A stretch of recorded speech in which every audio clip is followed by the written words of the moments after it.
é difícil você ler errado. O batatinha quando nasce esparrama pelo chão. Isso é o ritmo normal da respiração.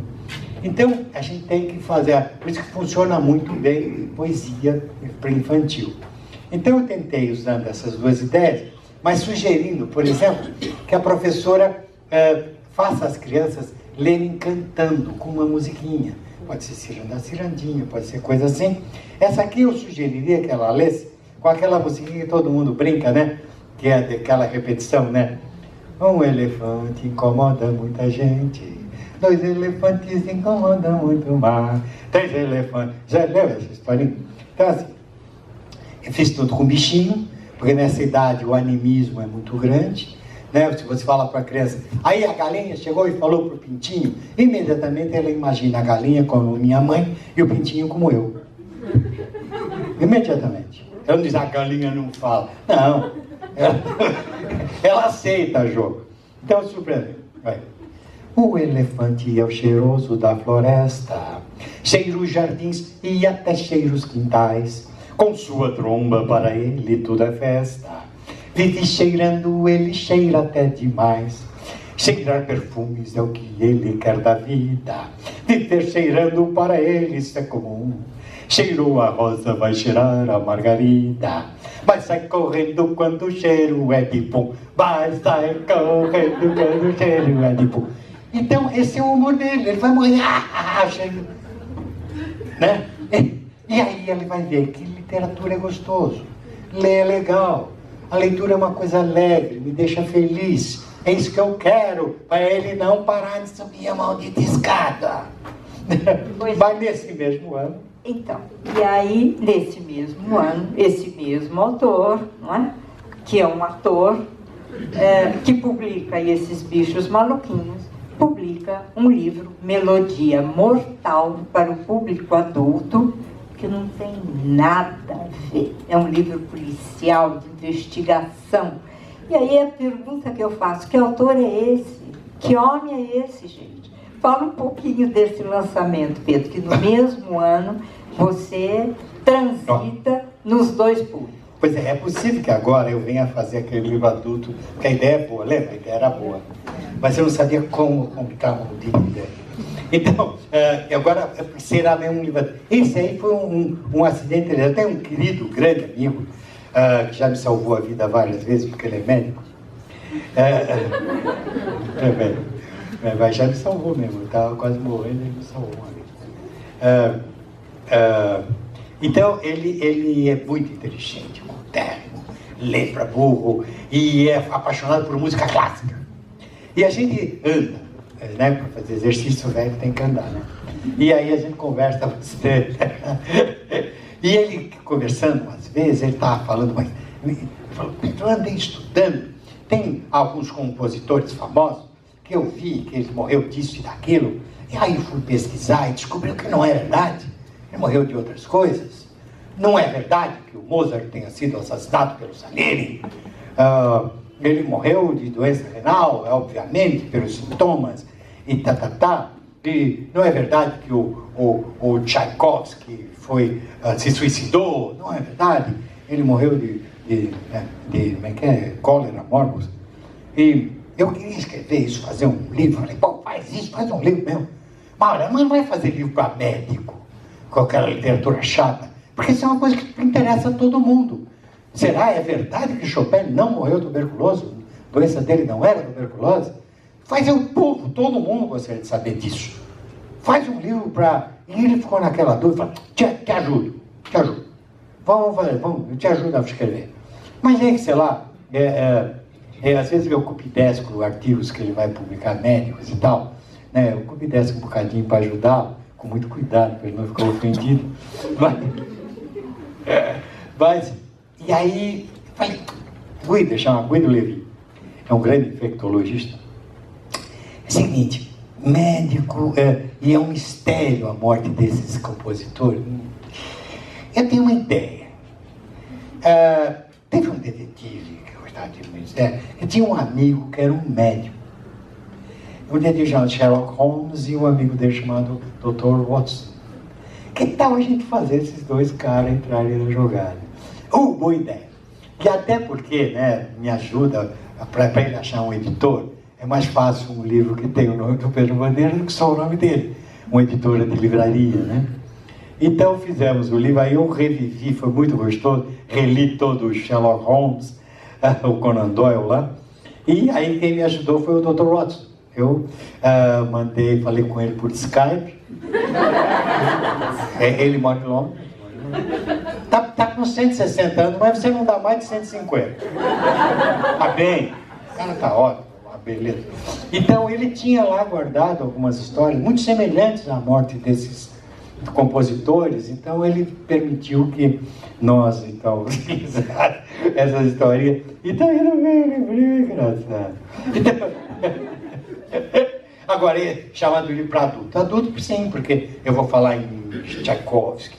Claro que uma criança Tchaikovsky, Chopin, Mozart. Então, só isso já coloca para uma pessoa com uma cultura maior. Né?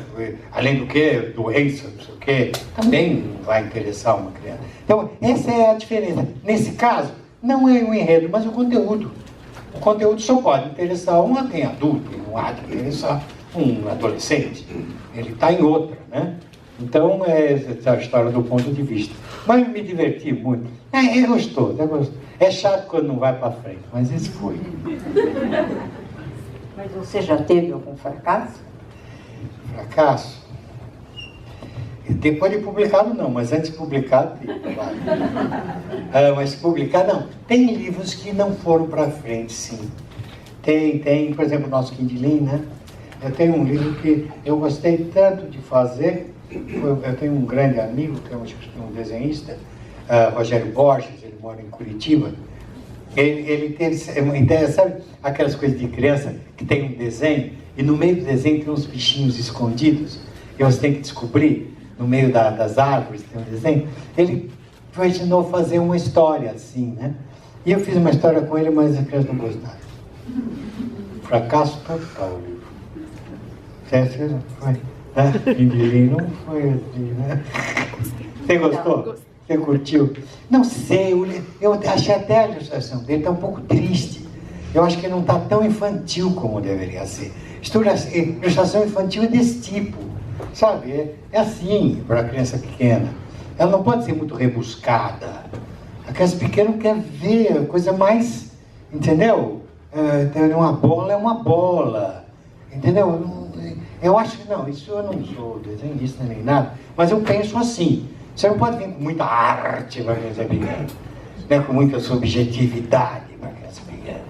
Desenhou um porquinho, nem sei, entendeu? Eu acho que isso também não ajudou muito. Mas é um fracasso. Na linha da escrita colaborativa, que é uma coisa que está em voga hoje, se fala muito de escrita colaborativa. E há muitos anos você fez uma coleção com um ilustrador amigo seu. Vocês fizeram a coleção dos Medinhos juntos. Não é? Você trabalhou dentro dessa linha de trabalho, né? Foi uma boa experiência? Foi mesmo? Ótima experiência. Porque eu tenho parceiros ilustradores, em que eu até divido o direito autoral com eles. Mas tenho 2 parceiros escritores. Mas eu não escrevi junto com eles. Quando eu escrevi os livros, eles já tinham morrido. Uma vez, tinha uma autora que eu só conheci muito rapidamente, morreu de câncer, uma Helenice Machado de Almeida. Eu não a conhecia. Eu me lembro de tê-la visto uma vez. Mas ela teve um câncer e morreu. E ela casada com um médico e achou no computador dela um livro começado. E me procurou para que eu continuasse. Eu continuei, o livro existe até hoje, minha primeira paixão. Mas um outro eu conhecia, era um querido amigo meu, querido amigo seu também, um poeta, um cara alegre, maravilhoso, o Carlos Queiroz Teles. Ele alegre, ele era a alegria da festa, mas ele não tinha problema cardíaco, foi fazer uma safena e morreu na mesa. E a mulher dele achou um livro também no meio do caminho, e eu terminei esse livro. Aliás, um livro que deu um certo problema. Pelo seguinte, Ele era casado com uma mulher muito mais nova que ele. E a ideia do livro dele, que é os 5 capítulos já prontos, era fazer um livro romântico sobre um amor de grande diferença de idade. E eu não podia não fazer. Ou eu fazia o livro que ele queria, ou dizia que eu não queria a tarefa. Só que é uma menina de 14 anos apaixonada pelo professor dela de 28. Já viu o bode que estudar numa escola, né? Né? Porque você vê numa escola, ensino médio, tem aquelas meninas de 16, 17 anos, tem aquele professor de 23, recém-formado, não rola nada, né? Não rola, né? Certo, né? Agora, a diretora não vai querer o livro que tem essa sugestão. E temos esse problema comercial. Mas foi muito legal fazer, até pela memória desses queridos escritores. Que uma coisa, né? Os caras da academia dizem e falam que são imortais e tudo mais, mas não é o escritor que é imortal, é o personagem. Por exemplo, o Hamlet existe muito mais que nós. E ele tem 400 anos de idade. Mas ele nunca vai morrer. Sempre alguém vai ver a peça e perguntar, mas cara maluco, será que...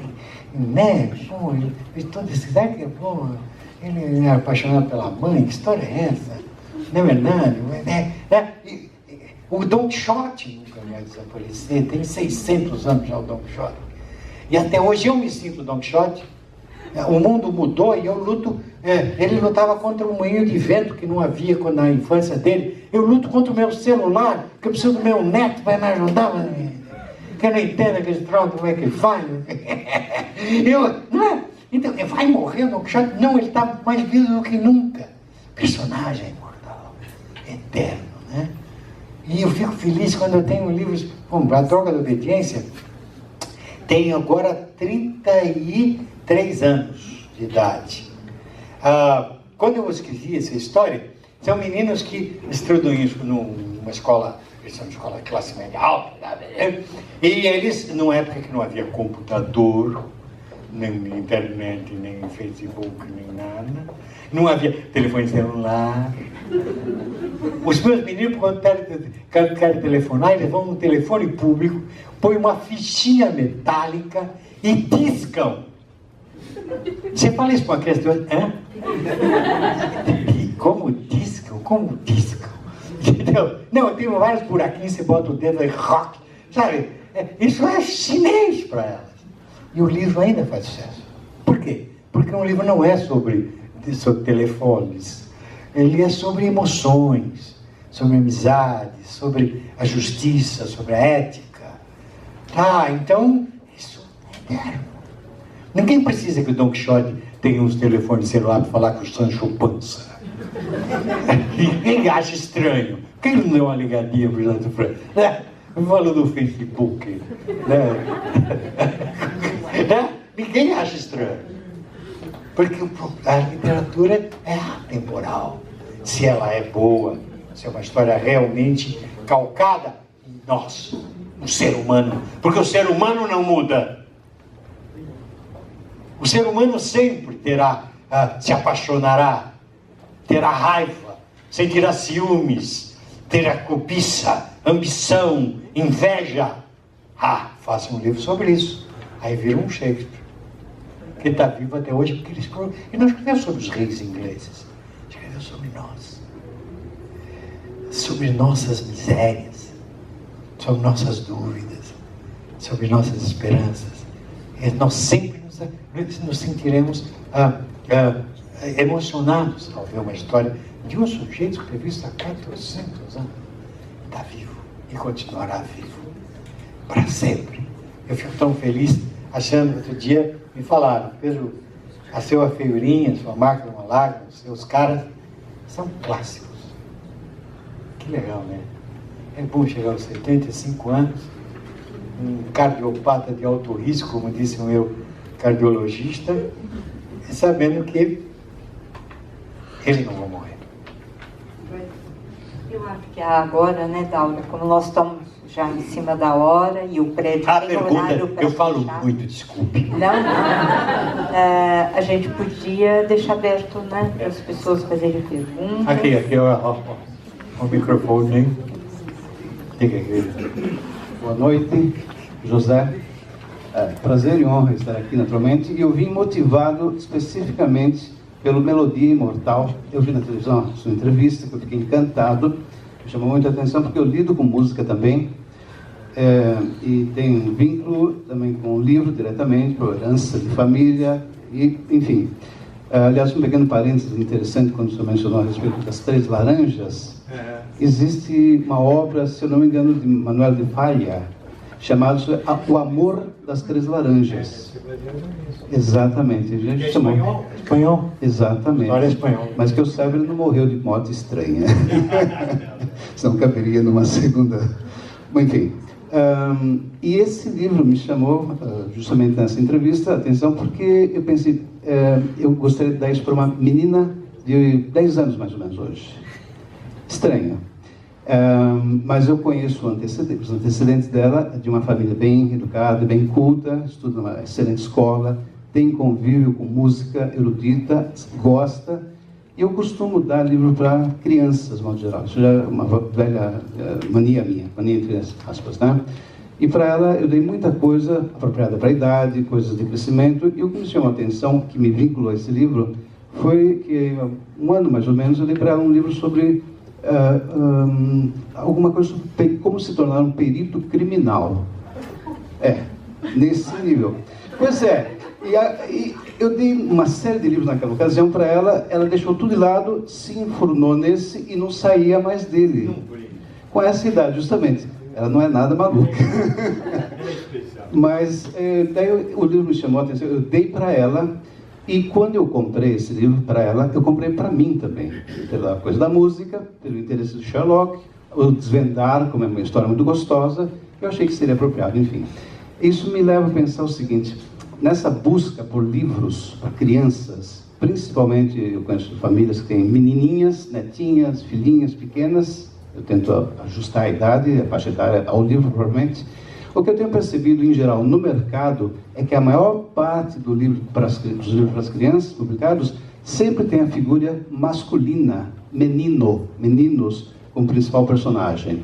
Na sua obra, eu percebi, um catálogo que eu vi rápido, assim, hoje aqui, né, exposto, e tem vários títulos com meninas como personagens.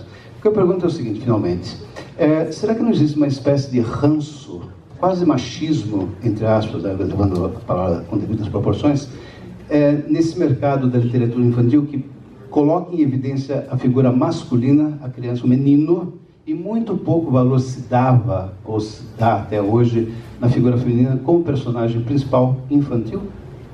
Veja você, há o nascimento de algum tipo de coisa que a gente pode chamar de literatura infantil que não eram contos contados para todo mundo, para os adultos. Mas, mais tarde, alguns adaptadores, como Perrault ou como Grimm, deram então, e passou a ser literatura infantil. Mas veja, todas as histórias, elas provavelmente eram inventadas por mulheres. Por quê? Vamos supor, na Idade Média. Na Idade Média, o homem saía lá para trabalhar no campo, lá, caçar, com a enxada, plantar, colher. Quem ficava com as crianças em casa eram as mulheres. E as mulheres inventavam histórias. E se punham sempre como protagonistas. Branca de Neve, Cinderela, Rapunzel, Chapeuzinho Vermelho, são todas Rosa Flor, são todas histórias com os homens não servem para nada. Eles só aparecem no fim para dar um beijinho e casar com a heroína. Na hora que ela tem que se virar contra as bruxas e tal, só mulher. É extremamente feminista os contos de fada, que você vai ver. E eu me chamo de feminista, porque minhas histórias, tenho mais de metade são mulheres. Eu raramente uso protagonista, não, uso masculino, tenho, claro, Pânico na Escola e tal, mas sempre tem uma mulher forte no meio. Sempre tem uma mulher forte no meio. Porque eu escrevo para meninos e meninas da escola. Eu não posso privilegiar nenhum. E é gostoso escrever, eu sendo homem, escrever botando uma protagonista feminina. Porque aí eu não corro o risco de fazer autobiografia. Eu tenho que criar. Se eu faço um menino, eu vou lembrar de quando eu era na mesma situação. Eu vou começar a me botar um pouco. Com menina não dá.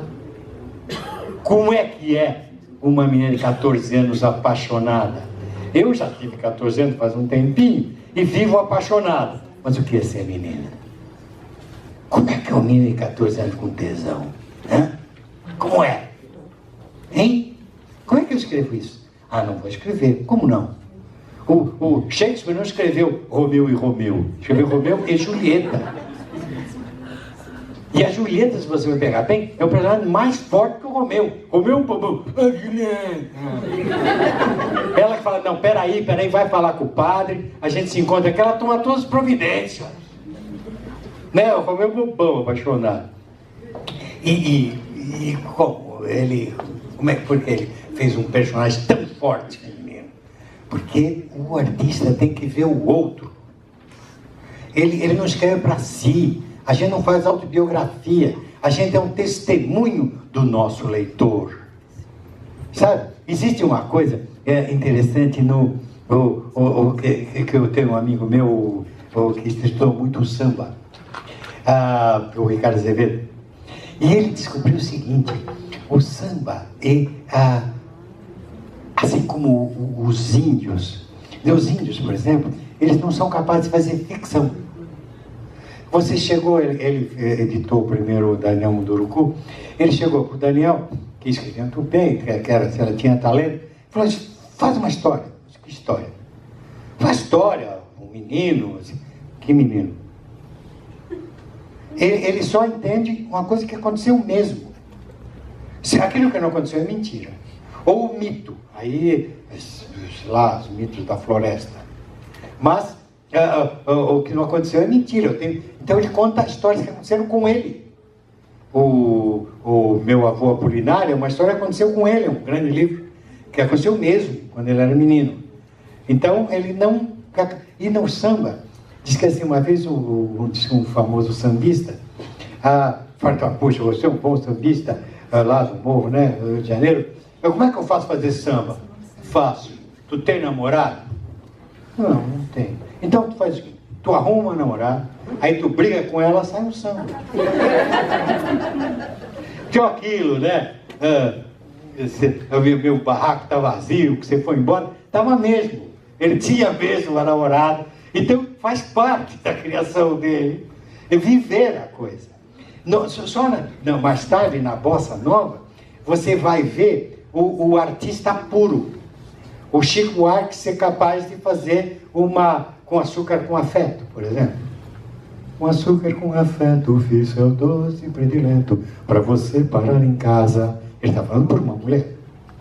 Ele nunca fez doce para ninguém.